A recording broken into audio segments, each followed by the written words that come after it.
5, 4, 3, 2, go.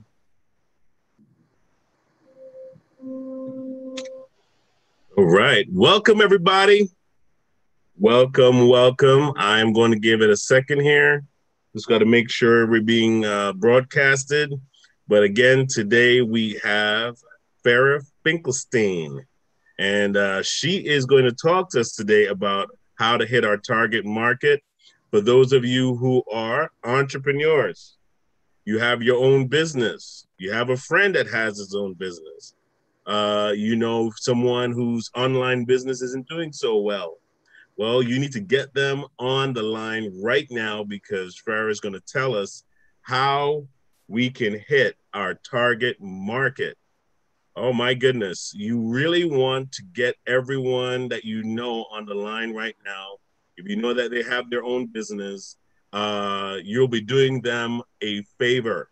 All right. So I'm going to give you even a second to share this video, share this link with your friends and your loved ones, because it will really help them get to the next level of their business. Yep, we are still in Financial Empowerment Week. And we also want to thank our sponsor, Tom Estes from Allstate. Thank you, Tom. I really appreciate it. You will see his number pop up throughout the programming. Make sure if you want a good price on your home or auto insurance, you give him a call. All right. And he will definitely help you with that. So, Farah, welcome back. All right. Thank you. Just tell the folks a little bit about yourself in case they missed the last program. Sure, absolutely. So, my name is Fara. I am a digital marketing consultant. I work for a company called Reach Local, and we are part of the Net USA Today network. So that's a little bit about, I've been doing this for about 8 years. I love helping my clients understand and teach them what is going on in the digital space. And last week, I spoke about more of the web presence and really that the direct advertising, people looking for what you do, they don't know where to go, be there, be present, what we could do now and how COVID is kind of changing our whole digital landscape. So today I'm going to talk about something a little bit different, and it's called targeted display advertising. And I'm going to share my screen with you. Awesome. So a lot of this is very visual, which is why it's very difficult to talk about this without actually showing something. So display advertising, right? I'm going to walk you through what it is, how it fits into, our consumer journey and what we do online. And then I'm going to give you a few examples of specific campaigns that I run and different strategies. So first to start, I always like to start with this, and this is the traditional marketing funnel, right? Back in the day, it was a very, it was an upside down triangle. Awareness at the top, right? Companies are trying to build awareness. They're using TV, radio, billboards, and print to get their message out. Then there was the information and research phase, which isn't really at all what it is today, which you'll see in the next slide. But really, I mean, back in the day, think about it. All they had was, their friends and family to get information from, maybe a few websites, Wikipedia, of course, Google, but Google is now way different than it was, 5, 6, 7 years ago. And then, they're going to have a desire and they're going to go to the yellow pages back in the day, and they're going to look for the business and they're going to contact you and convert into a customer.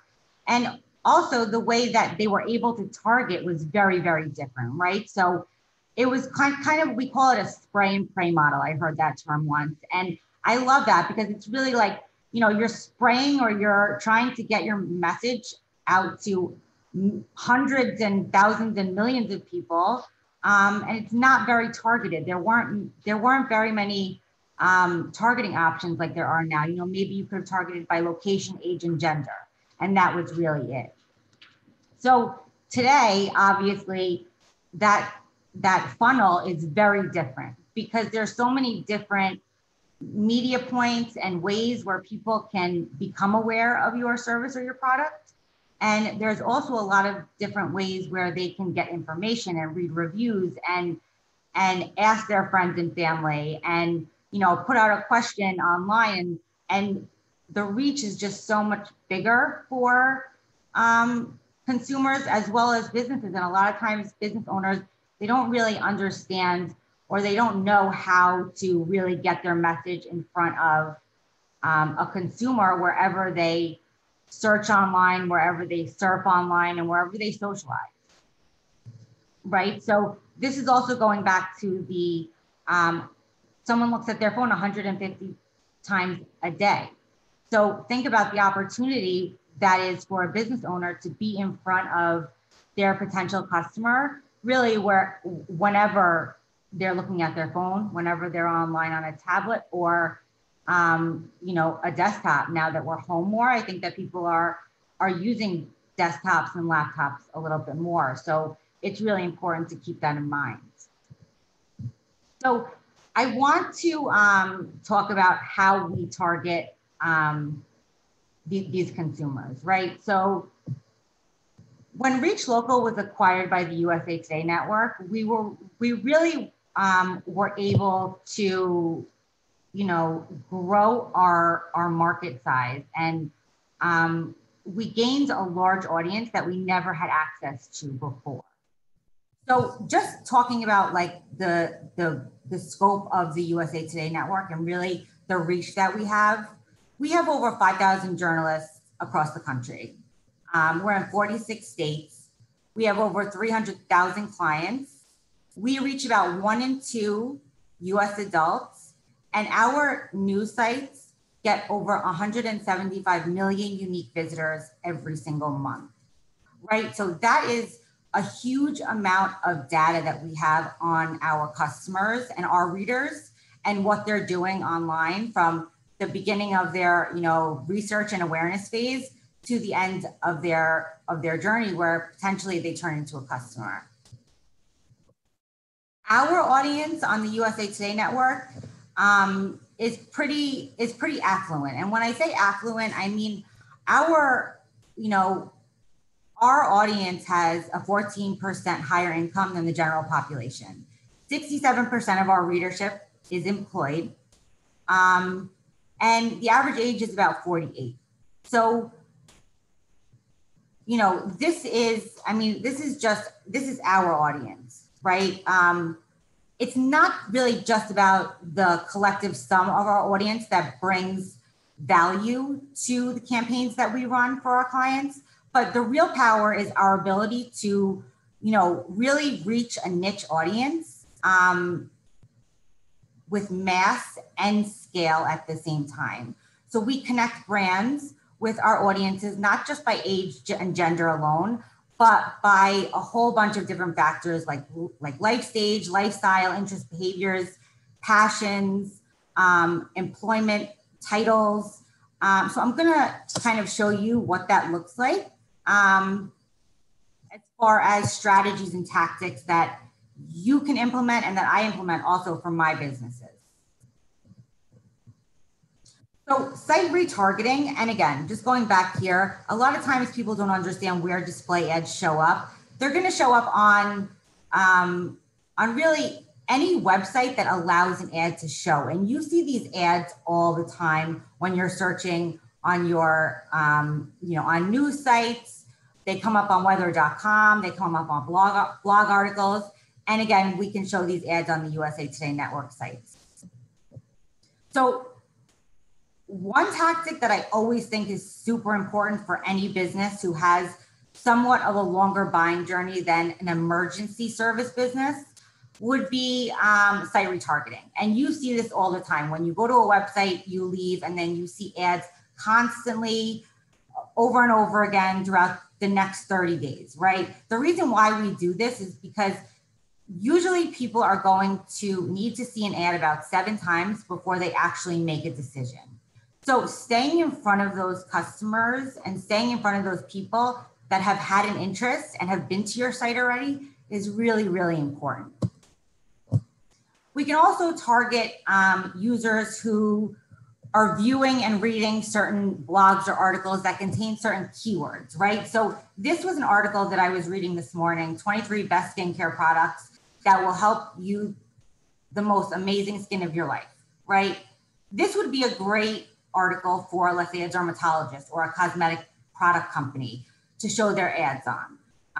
And again, this is just one strategy that we can implement to stay in front of your consumers throughout their entire buying journey. Geofencing is another tactic that was very, very relevant before COVID. And I think it is still relevant, but in a different way. So what this basically is we are able to target people by their physical location, by their device types. So for example, if a consumer walked into a BMW dealership, they would most likely see ads for the closest Mercedes-Benz dealership because Mercedes-Benz wants to capture those people that are walking into BMW. And this can work for a whole bunch of different businesses. I mean, I do this for certain doctors. I do this for attorneys. You could do this for actual retail stores. So, you know, if people are walking into, let's say, a jewelry store and a new jewelry store just opened up around the corner that wants to get local business, they can actually target competitors that are in their area. This addressable geofencing is kind of the other side of geofencing, where we're targeting actual individuals while they're in their homes, right? And we're doing this by property line data that we have access to. And it kind of works like direct mail, only it's digital and trackable, right? And it makes much better use of your marketing dollars than sending out a direct mail piece and hoping that somebody like needs your services and calls you. So there's also a lot of different criteria that we have the capability to implement when we're running these campaigns, right? So for example, we can target homeowners who have certain purchase behaviors, right? Do they buy jewelry? Do they buy children's products? We could target people by life events. Do they just have a baby? Are they married? Or do they just get married? We could target them by interest and behaviors, financial information, right? We can target people by their net worth and their amount of discretionary income. Right now, I think that's so important for businesses to understand that if you have a luxury product and people are really struggling financially, you may want to target the people with a certain, net worth who have a certain amount of discretionary income that they are able to spend on luxury items. And I'll show you a campaign that I actually run very successfully that that kind of uses that strategy. And the last tactic that I just want to mention is called OTT, or over the top. And I think the reason why this now is so important is because so many of us have done away with our cable service. We're streaming content on internet connections. Apple TV, Hulu, Roku, Amazon Fire. So we are able to show ads while people are watching some of these, these streaming services. And just a quick stat on how COVID has impacted this strategy and this tactic. Smart TVs are up about 60%, and streaming boxes sticks are up about 39% this year over last year. So obviously people are using internet connection more than they are cable now, more than ever. So just some quick examples. I was working with a local outdoor furniture store before COVID, right? And we were using we were targeting people who physically entered other furniture stores in the area. Users who are most likely to move within the next 90 days, right? Because these people are probably going to be interested in getting a new piece of furniture, especially now for the outdoors. Visitors who have previously been to the website, again, was doing site retargeting for them. But once COVID started, we had to kind of change our strategy because nobody was walking into the competitor locations. So we started to target properties with in-ground pools in certain zip codes. We were also targeting people who are interested in landscape design and gardening and other outdoor activities. I was working with a tennis academy summer camp, and they were out east on the east end of Long Island, and it was a very beachy summer vacation town where people from really all over the Northeast would be members and go there and bring their kids there for the summers when they left their home, their main residence. So we were targeting people in zip codes around the New York metro area who had children between the ages of 3 and 13, who had a household income of $150,000 plus. It wasn't, inexpensive to belong and send your kids there for the entire summer. And then we were targeting people who were interested in tennis, sports, swimming, and other outdoor activities. And then the last, I just wanted to give you kind of an example of what I do for a lot of physicians. This is just one example of a plastic surgeon that I work with. So M-Sculpt is actually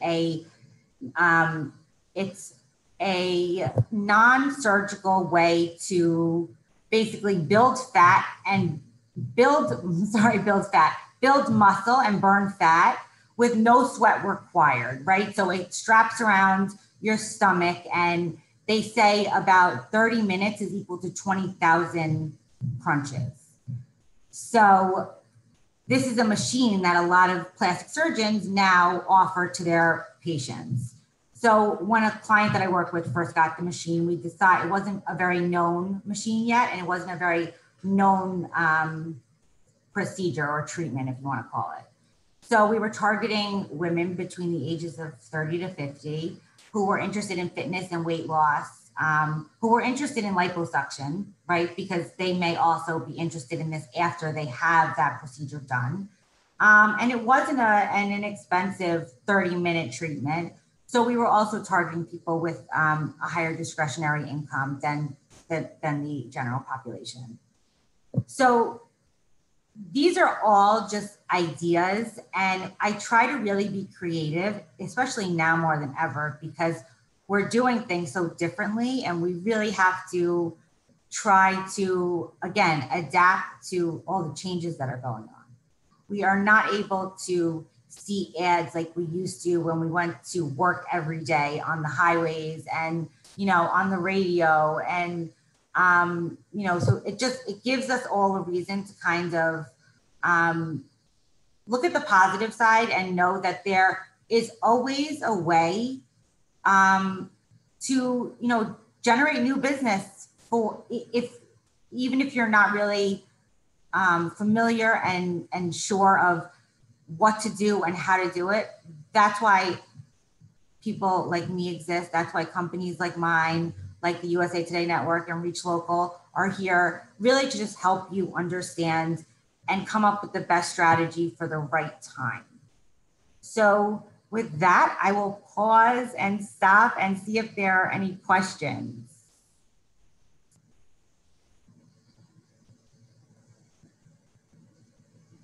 Okay, yeah, you caught me off guard because I was just sharing with a few people that are on LinkedIn and YouTube. And listen, this is amazing information because I hope so. I hope it was helpful. but because look, I mean, I don't think that a lot of times the things that we have as common knowledge is first information for a lot of folks. And for all the entrepreneurs and business people that are out there, like looking for answers, as to how do they know who is looking for their business online? Like you said it was like it's like more of a scatter shot. You're hoping that people are seeing what you're doing. You're probably paying a marketing company that sends you stats like once a month or something, but it's really good to know the specifics. And I think that what you provide, just as far as data, really helps that small, even if you're a small business, it really helps you understand your business more when you can see the data that surrounds it. Exactly. Yes. And I think also that maybe that word, or, you know, all of this information that we have is Mm-hmm. intimidating to business owners. But Right. that's it. It's the business owners. Like I always tell my clients, tell me who your ideal client or customer is. Who, what age are they? What do they do in their spare time? If you know that information, right? If you don't know Mm-hmm. that information, I can probably get that information for you to target the right audience and the right type of person. And that's the case also, because like as a business owner, I'm always looking for that person that wants to be a client. How many people really want to join a network that promotes their business or promotes their brand? And so this is the whole purpose of what I do. So it's like, I'm not sure how many people are interested in something like that. But what you can do is kind of like go through the the forest and the hills per se, right? Of Google and Yahoo and all the dominating search engines, and really kind of find out what people are looking for in my area, in my field, Yeah, a which makes hundred it, percent. yeah, which makes, like, for me, that would be peace of mind, in a sense where I'm like, okay, now I know I'm not just kind of like hallucinating that this is a need, you Yeah, know? and I think it's also really important to stress the fact that it's not about where your ads are being placed a lot of the time. It's about who is seeing the ads, right? So, if let's just say a sports equipment company, right, wants to target parents and especially fathers and sons that are interested in, a new baseball product that they have. The Mm-hmm. father, being a father, may be on certain websites that are not related to sports, but it's not about the website that we're putting the ad on. It's about the audience and where they are in their, like I said, do they know about your product? Have they been to your website already? And if they have been to your website, why did they leave, right? Did they get distracted, or did they, see something, or they didn't see something that they wanted to see? So it's really just all about understanding your customer and what they're doing. Yeah, exactly. Or your target market, which is what, hitting your target market. Who does your business appeal to? Right. I mean, do you even really know if it's age specific, if it's gender specific?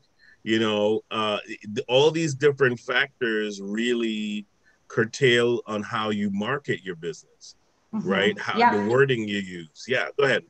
Yeah. And then again, I mean, I was just going to say that I only really spoke about, display and these banner ads that come up across the internet and on the USA Today Network partner sites. Mm-hmm. But remember that there is a whole Facebook and Instagram advertising world out there, and there's a whole YouTube world out there, and Yes. your customers are there too. So that's also another strategy that we could potentially implement to be in front of a certain type of audience. Exactly, exactly. We have a partner that's in the room with us, Oscar Capel. I don't know, Oscar. Do you have any questions for Farah? Did Well, anything? Go Well, ahead. I missed. I couldn't get onto the Facebook Live. I'm having a little tech issue here, so I just caught the last few minutes. So I will be watching the replay, and then I will Okay. call Farah directly and ask the questions. And next week we could go over it again. Oh A wow. hundred Okay. percent. Hey, you know what? But That would be I great. Sure, I'm gonna have to reserve you for next week as well. okay. see, You I'll know, that come was a back. cheap I'll ploy come to back get next Farah week. to come back. You see? I'll yeah. come back next week. So And again, I always say, even if now is not the right time, I understand that a lot of business owners are struggling with finances and advertising might not be, at the top of their priority list. Even if I give you some sort of insights or value and you learn something, then I've done my job. It's not always about becoming my client. I want to be able to help and educate. but yeah, here's the thing though, right? And I'm going to just point this out is that marketing your business is what feeds your business, right? I mean, referrals are sometimes sporadic. And so sometimes you may get them and sometimes you may not, right?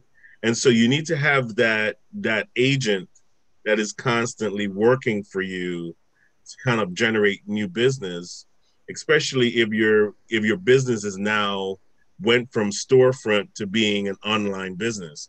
I mean, I've been watching the news, and a lot of places, a lot of restaurants have gone from being a sit-in restaurant to a delivery restaurant, right?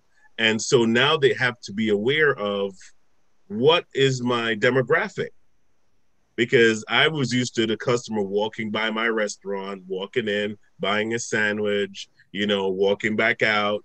And I had traffic on street traffic to generate business. Now I'm waiting for somebody to call me to order a sandwich or order coffee and something else. So now I need to know what my traffic is online. Who's looking for my store, on the internet. Yep, and to the other display side of that, right? Mm-hmm. It's not only about who's looking for your store, but who can I get to know that I exist, Exact. right? And Wow. Yes. and Yes. how can I, target every single person that lives within, 2 miles or this zip code that I'm in. Right. So that's the other that's the That's other the part other of it. caveat. Yeah. Yeah. Wow. Thank you so much, Farah. Thank you for coming Thank you for on. having me again. Wow. I am so And I will excited. come back next week. And Yeah. I am definitely going to stay on for Oscar. Yeah. Absolutely. Absolutely. Please do that. Oscar, it's your court.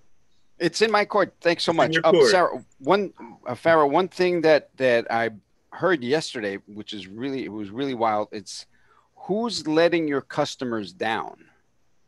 So your competition, somebody in your competition is letting your customers down. That's another way to look for business. It's like, this is why we are better than X, Y, and Z, because they have not come through with what they promised. So that was another something I picked up, a little marketing thing the other day. Yeah, and I mean, then against that point, targeting and target. I mean, I don't know if you heard this because you weren't on the call, but you could target your competitors' locations Oh, and have and get get steal some. their customers. You steal their customers, but it's not personal; it's business. It's So I'll leave it at that. Yeah. listen, Coke and Pepsi All have right. been at it forever, trying to steal each other's customers. So it's not, I know. we're not reinventing the Listen, wheel here. I know. but that's the Yep. that's the principle of competition. It's Right. supposed to make you better, right? Yes. Yeah. Competition is greases your mind to say, well, I can't stay stuck because my competitor might get ahead of me. So you dig in and you start finding ways to improve, and that's how Apple came about, right? Yeah, I mean, and it's again the competitiveness is what makes the internet, and what makes us all so busy and fragmented. because there's so Yes, much competition. So you just have to absolutely. Grant be in Cardone. your Grant Cardone says, "Don't compete, dominate. There you Find go. out how to dominate in your area." He says, "Forget about competition. Competition is for the middle people. Like you want to dominate. You want to be the Amazon." Mhm. But you You know, have to compete in order to dominate. yeah. Yeah, it's like once you when you're dominating, that means that you've graduated. You know, Then you it's have no almost like competition. right. It's like right. when your business has reached like this plateau, and you're like, uh, who am I competing against? Right. Nobody. Yeah. I want my competitors to just see taillights and dust. That's it. It's just I mean, you'll go. It's like Amazon and Walmart right now. right. Is like, who do I shop with? Amazon or Walmart? Amazon or Walmart? Yep. There's really nobody else in that stratosphere that you could say, yeah, I want to fight with these guys. But I mean, they were all at one point competing against each other. The top five, top. I was just the top two. you And you know, talk and again talk about domination. There was a time when Kmart was a lot bigger than Walmart. right, right. And the article was like, poor Walmart is trying to compete with giant Kmart. Mm-hmm. A couple of years later, it's complete domination. Are there Kmart any who? Kmart's less? Yeah, are there any Kmart's around anymore? I don't know. I've Yeah, never seen one. I haven't seen one either. I I think I haven't saw one the other day. in a And Somewhere. picture. Target's a, I love Target. Yeah. I love Target. Target's in there too. Yeah, absolutely. But go ahead, do your presentation, Okay, Oscar. let me get Uh, my where how are do we I, here? I'm going to stop No, my no, video. you can stay right there. You don't worry about Oh, it. okay. Okay, I'm gonna have to share screen because I got the PowerPoint. Yeah, go ahead, do your thing. Oh, I'm wait, 1 second, 1 second. I might have I to give love you the powers. Okay, there you go. I have the power. Yes. There we go. Okay, so I'll be there. Share slideshow from slideshow. Come on. Hello. There we go. Current slide. Okay. So yes, we'll be starting right now. Real quick before I get into how I became a certified identity theft risk management specialist. Way back in my former life, I was a dental technician, and dental technology is a very stressful job. And that's one of the things we are going to be talking about later on, stress and how to deal with stress. So way back when I was a dental technician, I was there for 38 years. Actually moved the lab out to Costa Rica for a while. Competition was getting really, really crazy. And I had a great job, good salary, a lot of benefits, except for one thing. And 40 million people found out in March the same thing. Job security there's no such thing as job security. And the place I was working with went bankrupt.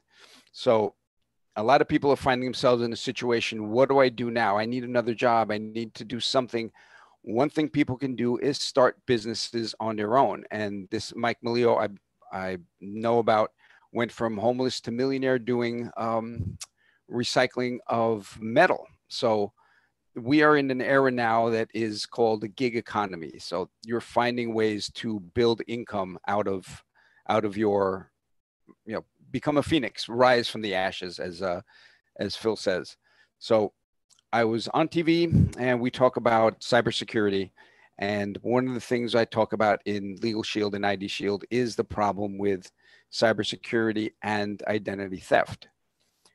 Most people think this is what identity theft looked like. Some guy in his mother's basement trying to hack into your records. This was true way back when this was the latest cell phone that you could buy. So identity theft now is totally different. We are looking at a worldwide identity theft with breaches coming from state-sponsored terrorists because they have 24-hour, they're paying people 24-hour to hack into everything that we have. I believe the Pentagon gets 60,000 hacks attempts per day. So there is no business that is safe from identity theft and from hackers. Way back when we had the Equifax breach, we have 325 million people living in the country, and there was 147 million records taken in that breach. And we thought that was the end of the world. We had victims that would be looking over their shoulder for the rest of their lives. And that was the big headlines. And let's go back to last year. Last year, one hack was 1.2 billion. And the total for the year was 15.1 billion. 15.1 billion records. So we can do the math. How many times does 325 million go into 15.1 billion? So when people say my identity, yeah, I'm fine, mine won't be stolen. The sad fact is all of our information has been stolen several times and is out there on the market being sold. And that's when we find out about it, when there's an alert. So the other thing I tell people is identity theft is not just financial. We're looking at passports, social security numbers, driver's license. Any number that identifies you is stolen and is sold on the dark web. Another thing that people do not realize is the emotional toll of identity theft. It's a violation. There, you can't hide. All of your information is out there, and now there's nothing you can do to get it back. Another problem with identity theft is you have to prove yourself innocent.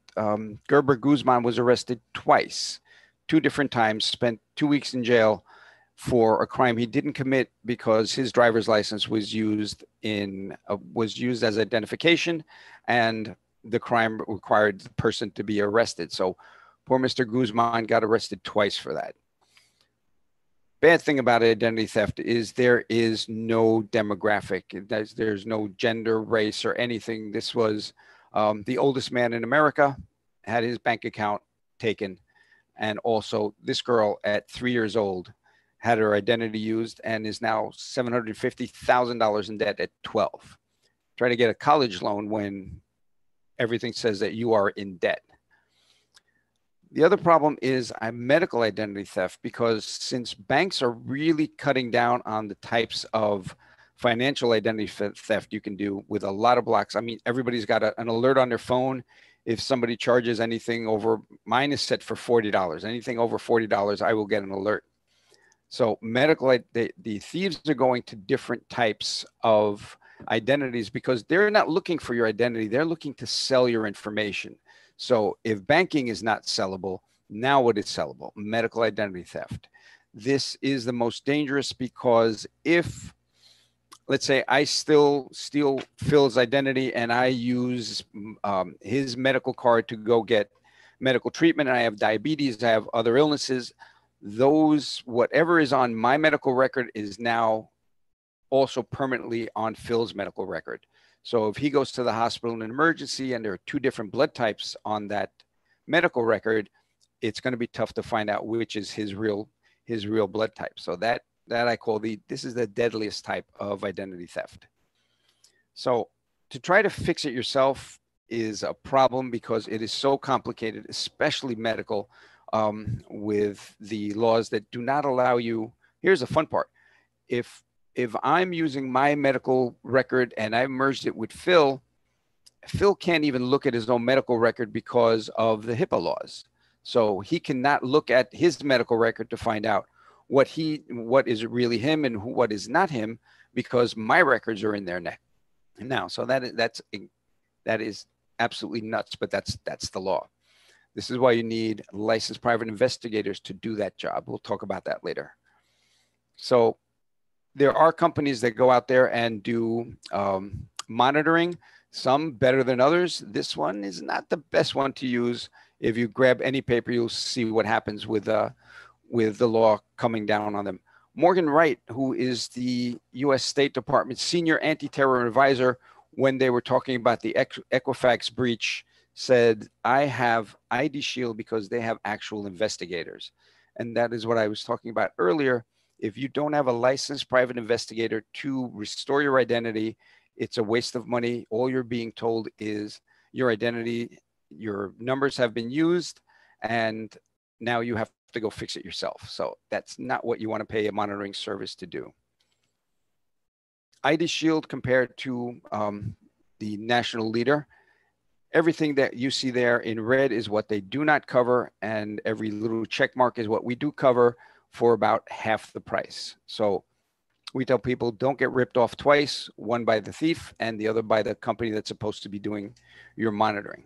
So there are other types of stress that we come into on an everyday basis. Let me know if anybody has seen this type of stress. You have that lights come on behind you, and now there's going to be a problem. Legal Shield, the other service I have, is app-based, lets you talk to your law firm 24 hours a day. So in this situation, this button lets you submit a traffic ticket to the law firm. If it gets out of hand a little bit, you can call your law firm. And that is, again, it's available 24 hours a day all across the US and Canada. And now we have opened up in England. Problem with legal profession is expensive, it's unresponsive, it's unaccountable.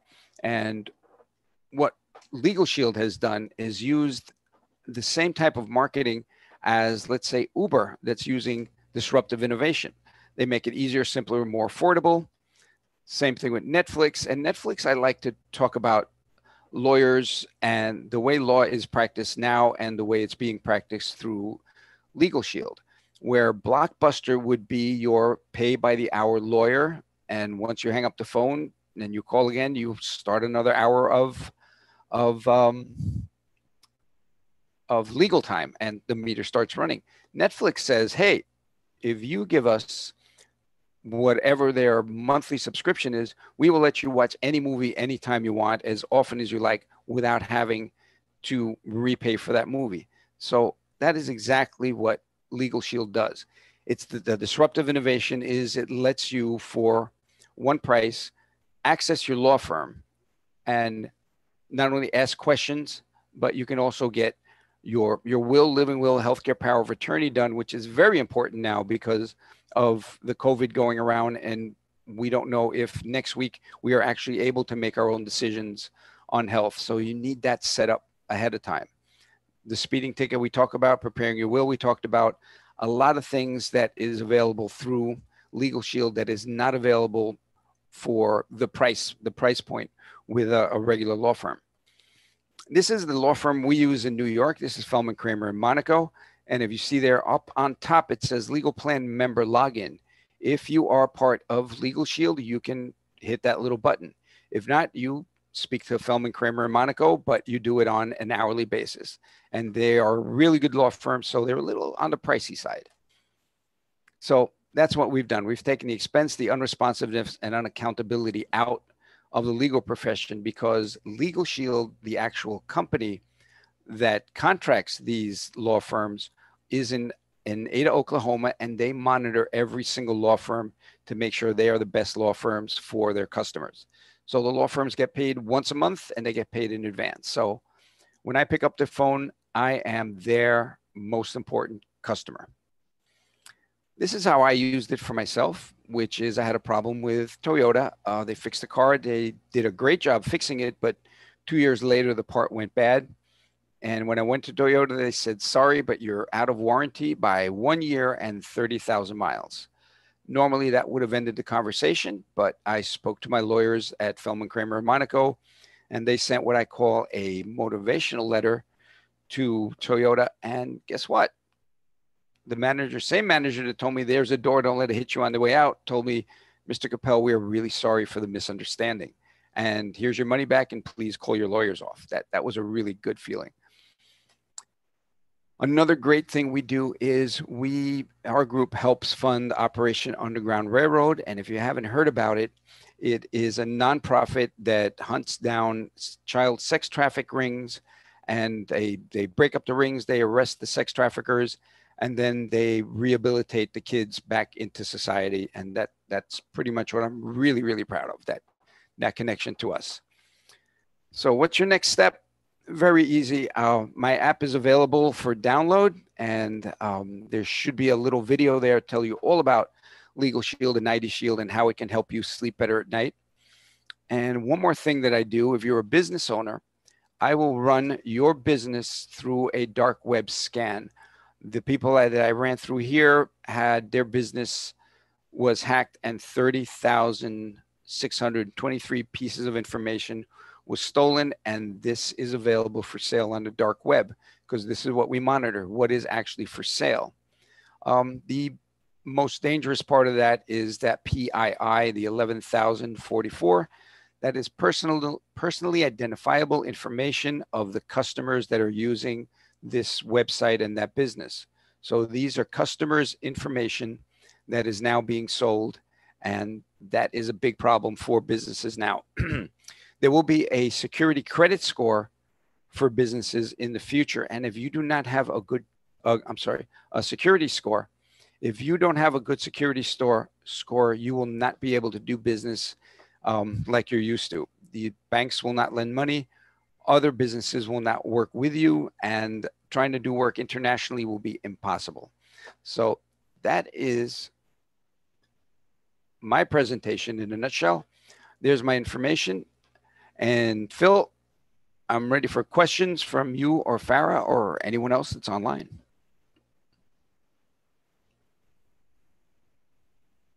That's amazing. Thank you so much. Really awesome stuff. You know what, I love every time I hear your presentation, Oscar. There's always something on there that that is very interesting to me, because how many of us are really just kind of walking around unprotected, you know, in a digital, I mean, we're on the subject of basically being in a digital world today. And it's like all of our information is somewhere online, right? We've filled out applications, we've shopped. You know, how many times I remember when Target said, they said that Target's database was hacked, right? And so how many of our information is literally just up for grabs, all because we like the pair of shoes? You know. I have a question for you. Sure. First of all, I think it's so interesting that I've never heard of a 12-year-old being in debt $750,000 before she hit 12, I think you said, or 16. Yeah, exactly. But how do you think, how safe do you think the auto-populated credit card information is in our phones? Well, here's oh man, I can do a half hour on that itself. One of the problems that we have with our phones, there's a new type of identity theft where people hijack your phone. So the way it works is they go in, they have the information that is you, and go into a Verizon shopper or whatever and say, I lost my phone, and I need a new phone, and back up all my data and give me the new SIM card. So now you're looking at someone that has your phone, changes the password, you no longer have access to your phone. What is on that phone? Your whole life. I mean, everything, every password, every whatever is living on our phones. So having your phone hijacked is, it's I don't know. I don't think there's a word to describe it right now, because it's our whole lives are literally on our phones. Yeah. So auto-populating is great, but if your phone is hijacked, it will auto-populate with these secret, the little dots by someone else. Okay, interesting. On an individual level, not really a company level, my friend was hacked through a dating app site. Mm-hmm. Wow. And it was so sneaky how they did it. I mean, it was every time they called her, it would be this like low voice that she couldn't really understand the language. And they kept calling people she knew from her phone, but it wasn't really her. Right. So like her mom would see, oh my God, Janine is calling me. And Janine's like, no, I'm not calling you. That's not me. And they had access to all of her. Right. But So there's in my whole presentation, takes about 45 minutes. I go through the difference between a scam and identity theft. They're two different things. A scam targets you directly, and that's for money. Where identity theft is taking your information and using it personally. Like social security number. If I don't have a social security number and I need a job, I will go out and buy your social security number and get a job. So I'm not stealing money from you, but if I do it as a 1099, or I am a contractor, I'm not going to pay taxes. I have to pay taxes at the end of the year. Unfortunately, I walk away with all the money, and your tax return says, hey, where are the taxes you're supposed to pay at the end of the year? And that's when a lot of people find out that their social security numbers have been used for a job. The other thing when we're talking about child identity theft, the majority of child identity theft, believe it or not, is family oriented. You got an uncle that's got a gambling problem, and now gets the new niece's social security number and starts gambling under that number. Wow. So that is, and there was a report. I have it in my other slides, and it's about 25 pages just detailing child identity theft, and the major one was family, and it's shocking. It's like, you can't trust Uncle Joe because he's drinking too much and goes gambling and takes your kid's identity, which makes for a really sucky Thanksgiving, But that's why we have to make sure that all of our private information is secure digitally and physically, because it's amazing what people can do with your information. I was talking to a friend of mine the other day, and we're going to have to come to a close because our next program is going to have to come on in a minute. But I was talking to a friend of mine the other day, and she mentioned that she had bad credit, so it didn't really matter. But what I wanted to point out to her was, they don't just use your profile for, to buy a car or anything like that. Some of these people clone your information so that they can do illegal things as well. And then the next thing you know, you're being pulled over and you have a record. You have escaped prison 3 times. Exactly. What? Yeah. And that happens. Be like, what are you talking about, man? There's a woman. There's a woman that I don't have the exact name, but she has a letter from the state's attorney general because she was arrested 22 times. That's how bad the crime was. So every time, I don't know if you've seen police cars with those little boxes at the that's a high-speed license plate reader. So you don't have to be pulled over for something. As your car is going by, that's going to read the license plate. It's going to flag the screen in the police car, wanted, apprehend and arrest immediately. So 22 times this happened. And she has a physical letter from the state's attorney general says, I am not the person you're looking for, because that's the way the system works. There is no, okay, it's not a half-hour TV show that, they find out who the culprit is and they fix it. This goes on, as that slide says, people will be looking over their shoulder the rest of their lives. Well, we want to thank again our sponsor for today, which is Tom Estes, who's with Allstate. Again, his number is 973-376-8914. Please give them a call so that we can continue to bring this information to you. Thank you again all for watching. I'm sure this information was helpful to you because it was helpful to me. And so I'm going to make sure I use as much as I possibly can of what we're receiving today. Thank you all again for watching. Oscar, thank you for coming on. Fara, you're priceless. And we will see you again next week because Oscar demanded it. He, yes. He sent me a letter, so I have to, now I have to do it. But yeah, we will definitely love to see you again next week. All right, take care, everyone. And I'll see you in another 5 minutes with Yolanda in Empowering Your Mind. Take care, everybody. Bye. Bye-bye.